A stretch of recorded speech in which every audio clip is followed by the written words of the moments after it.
ओम श्री सद्गुरुदेव भगवान की जय। मानस बोध भाग 2 खष्ट सोपान। मम हित लागी तजे इन प्राणा, सकल जियाऊ सुरेश सुजाना। सुन खगेश प्रभु कहे यह बानी, अति अगाध जानहि मुनि ज्ञानी। प्रभु सक त्रिभुवन मारि जियाई, केवल सक्रहि दीन बड़ाई। सुधा बरसि कपि भालु जियाए, हरसि उठे सब प्रभु पहियाए। सुधा वृष्टि भई दुहु दल ऊपर, जिए भालु कपि नहीं रजनीचर। इंद्र ने स्तुति किया, फिर कहा कि मेरे लिए क्या आज्ञा है। तो राम ने कहा कि अमृत वर्षा करो और इन मरे हुए भालू बंदरों को जीवित कर दो। तो इंद्र ने अमृत बरसाया, लेकिन इसमें यह झगड़ा पैदा हो गया कि जिए भालू कपि नहीं रजनीचर। गोस्वामी जी बड़े पटु और सुविज्ञ महात्मा थे। जगह जगह ऐसी बात फंसा देते हैं कि लोग चक्कर में पड़ जाते हैं, समझ काम नहीं करती। अमृत का गुण तो यह है कि चाहे पुण्यात्मा हो चाहे पापात्मा, सभी को जीवित करेगा। ऐसा तो है नहीं कि पापी को नहीं जीवित करेगा, फिर तो वह अमृत ही नहीं कहा जाएगा। समुद्र मंथन से जब अमृत निकला था तो असुर अमृत पीकर अमर न हो जाएं, इस डर से भगवान को मोहिनी रूप बनाना पड़ा था। कहते हैं एक दानव को धोखे से अमृत मिल गया था पीने को, तो उसकी गर्दन काट दी गई थी, तब भी नहीं मरा। राहु केतु नाम से अब भी अमर है, ऐसा मानते हैं लोग। इसलिए अमृत के लिए देवता राक्षस सब बराबर होता है। तो यहाँ पर लोग तर्क खड़ा करते हैं कि जब दोनों के ऊपर अमृत गिरा तो केवल भालू बंदर जिए, राक्षस क्यों नहीं जिए? यह तो अमृत नहीं, कोई बेईमानी है। लेकिन यह ठीक हुआ है। राम की पलटन सत्य है, रावण का दल असत्य है। तो अमृत का गुण सत्य पैदा कर देने का है, जो सदैव सजीव है, एक रस रहता है, वह सत्य है। तो उस सत्य का आश्रय लिए हुए हैं जो, वे परमात्मा के पक्षधर सजीव हैं, वे सजीव रहे। और जो उस सत्य के विरुद्ध असत्य पक्षधर हैं, वे दुर्गुण रूप राक्षस झूठे हैं, मृत हैं, वे नहीं जिए।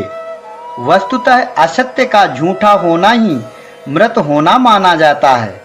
वह असत्य पदार्थ है ही नहीं, इसलिए उनका सत्य है न रहना, समाप्त हो जाना। इसलिए अमृत ठीक कर रहा है, गलत नहीं कर रहा है। झूठे को झूठा बनाना ही उसको जिंदगी देना है, और जो सही है उसको सही बनाना उसकी जिंदगी है। जिंदगी देना अमृत का गुण है, और वही काम किया उसने। अब ये बातें सब विचार जगत से या अंतर जगत से जुड़ी हैं।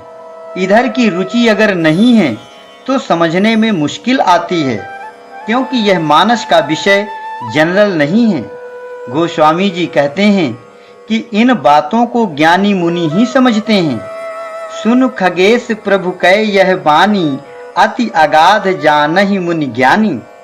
ऐसा यह गंभीर विषय है। साधक का मन ही इंद्र है, यह मन इंद्रियों में श्रेष्ठ है। इन देवताओं का राजा है, मन ही राजा है।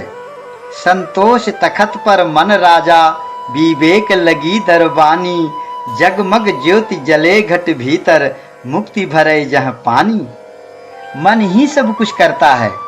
अभी जब साधन भजन से कोई मतलब नहीं है, तब यह मन सबको उल्टा टांगे हुए है, बदमाशी कर रहा है, बहिर्मुख है, विषयोन्मुख है, विषयों का दास बना हुआ है। अब इस मन की दिशा बदलनी पड़ेगी, सही रास्ते पर लाना पड़ेगा, आत्मोन्मुख बनाना पड़ेगा, साधन भजन में लगाना पड़ेगा। जब ऐसा कर लिया जाता है, तब यह मन रूपांतरित होकर राजा बन जाता है। अमृत देने की योग्यता तब उसमें आ जाती है। पहले यह मन सर्प था, करता जीवन घात, अब तो मन हंसा हुआ मोती चुन चुन खात। यही मन विषय उन्मुख जब रहता है तब सर्पवत रहता है और विषय रूपी विष उगलता रहता है, घातक सिद्ध होता है। और जब यह साधन संपन्न हो जाता है तब यही मन गरुड़ बन जाता है, भगवान का वाहन बन जाता है, आत्मा रूपी अमृत ले आता है, स्वर्ग का राजा बन जाता है। वही मन है जो पहले विषय में डूबा था, अब परमात्मा में डूब चुका है, रूपांतरण हो गया। तो अब जब यह मन रूपी इंद्र मान गया, परमात्मा को तस्दीक कर लिया, स्तुति कर लिया, तब यह अमृत बरसाता है। इसके पास जीवन देने वाला अमृत रहता है। फिर उस स्थिति में सत्य रहेगा, असत्य नहीं रहेगा। ऐसा यह मानस का रहस्य है, मन का रहस्य है। इसे समझना चाहिए, इसे अपने अंदर एडजस्ट करना चाहिए। एक तरफ तमाम दुर्गुण भरे हैं अंदर और एक तरफ सद्गुण हैं। दोनों में संघर्ष चलता रहता है। राम सत्य का प्रतीक है, रावण असत्य का प्रतीक है। सत्य असत्य इन दोनों की पलटनों में झगड़ा हर आदमी के अंदर चलता रहता है। बाहर अनेक रामायणों में इसे राम रावण के युद्ध के रूप में लिखा गया है। इसी सत्य असत्य के आंतरिक संघर्ष को महाभारत में कौरव पांडवों की लड़ाई का रूप दिया गया है। इसी को पुराणों में देवासुर संग्राम कहा गया है। यह सब बहुत बड़ी खोज हुई है, बहुत बड़ी रिसर्च है। अनेक अनुभवशील ऋषियों ने, संत मनीषियों ने अपने अपने ढंग से इसी संघर्ष को समय समय पर लिपिबद्ध किया है। हमें अपने अंदर इसे बैठाना है, सही तरीके से इसकी एडजस्टिंग करनी है। हम लोग इसमें लगे हुए हैं। यहाँ जो यह शैली बताई जा रही है, हर साधक को चाहिए कि इन कथा प्रसंगों को इसी ढंग से अपने मानस में ढालते चले। गोस्वामी जी की रामायण है रामचरितमानस। राम के चरित्र मन से, शरीर से नहीं, और दिखाया है शरीर से चरित्र। अयोध्या में राम पैदा हुए, चित्रकूट गए, जंगल जंगल घूमे, युद्ध किया शरीर से, राक्षसों का संहार किया, फिर राज्य करते रहे बहुत दिनों तक। फिर कहते हैं अवधवासियों सहित सरयू में जल समाधि ले लिया। तो वह जो बाहरी चरित्र लिखा है, इसे खुद गोस्वामी जी कहते हैं कि यह तो लीला मात्र है, नकल है, यह अवास्तविक है। वास्तविक तो मानस का चरित्र है, वह असल है, निरवयव स्वरूप असली है, सावयव तो लीला रूप है।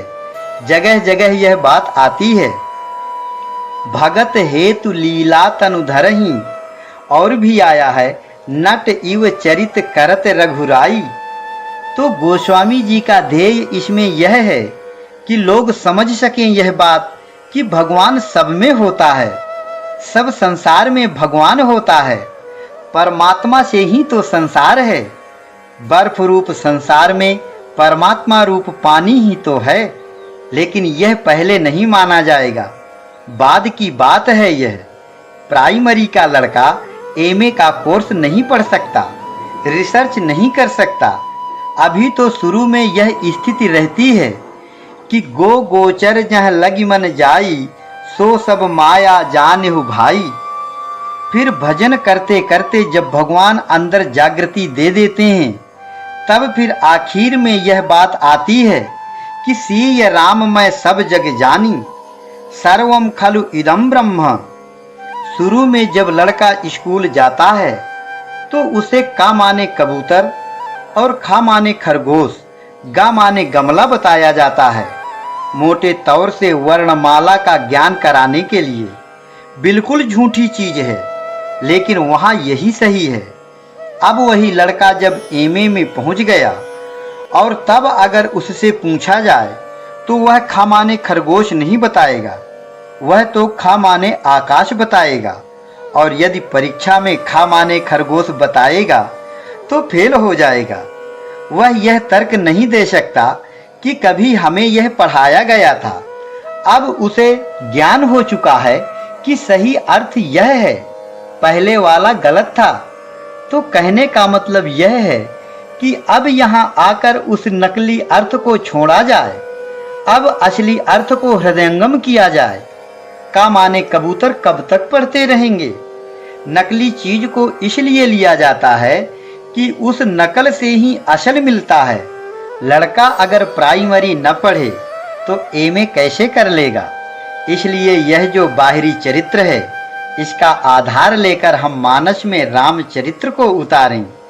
अगर उसका सही रूप हमारे दिल दिमाग में आ जाए तो हम कामयाब हो जाएंगे। सही रूप ऐसा है कि हमारा मानस, यह अंतःकरण संकल्पों की दुनिया है।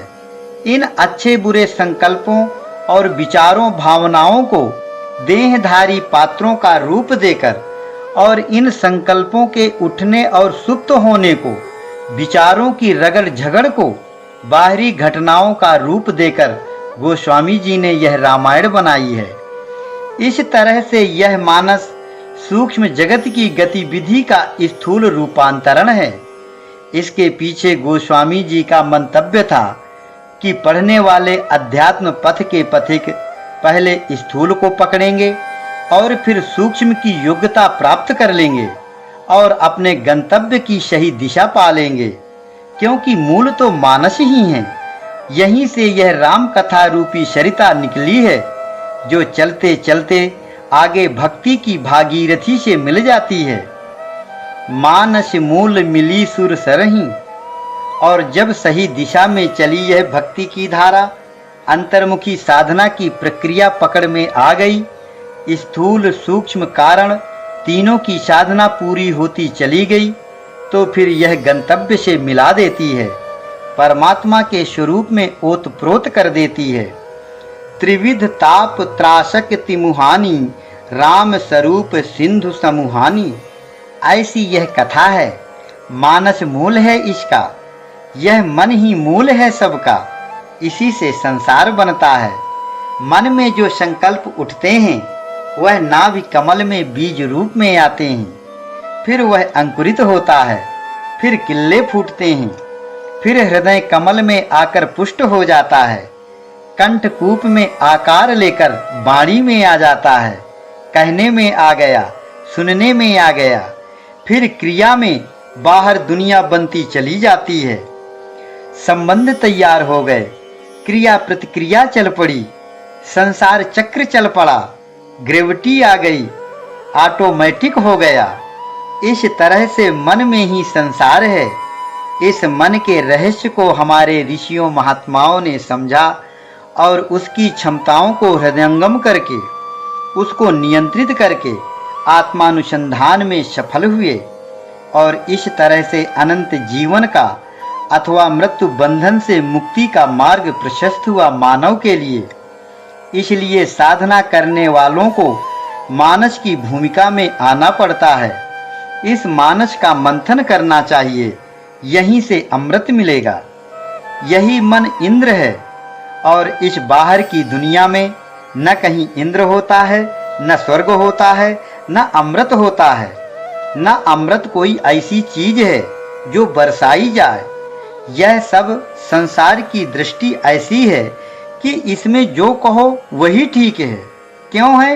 क्योंकि यह असत्य है, इसलिए इसमें सही गलत सब बराबर हो जाता है। जैसे सपने में राजा बन जाओ, चाहे भिखारी के रूप में देखो अपने आप को, उससे कोई हानि लाभ हुआ नहीं। ऐसा यह स्वप्नवत संसार है। गोस्वामी जी कहते हैं, सपने हो ये भिखारी नृप, रंक नाक पति होय, जागे हानि न लाभ कछु, तिमि प्रपंच जिय जोय। इसलिए साधक को फालतू बातों में नहीं पड़ना चाहिए। बंदर जिए या राक्षस मरे, बाहरी रूप से लेने पर हमें इससे कौन सा फायदा होने वाला है। हमें तो अपने मानस को पढ़ना है, वहीं निगाह रखनी है, अपनी क्रिया में लगे रहना है, फायदा उसमें है। और यह तो गोस्वामी जी की काव्य चातुरी है। समाज की रूढ़ियों में जमावट लिए हुए लोगों की बुद्धि के इलाज का तरीका है उनका। लौकिक शैली से अलौकिक बात कह देते हैं। जैसे कैप्सूल में दवा भर दी जाती है, अब कोई रोगी दवा तो हटा दे और कैप्सूल का खोखा ही खाता रहे तो यह भवरोग नहीं मिटेगा।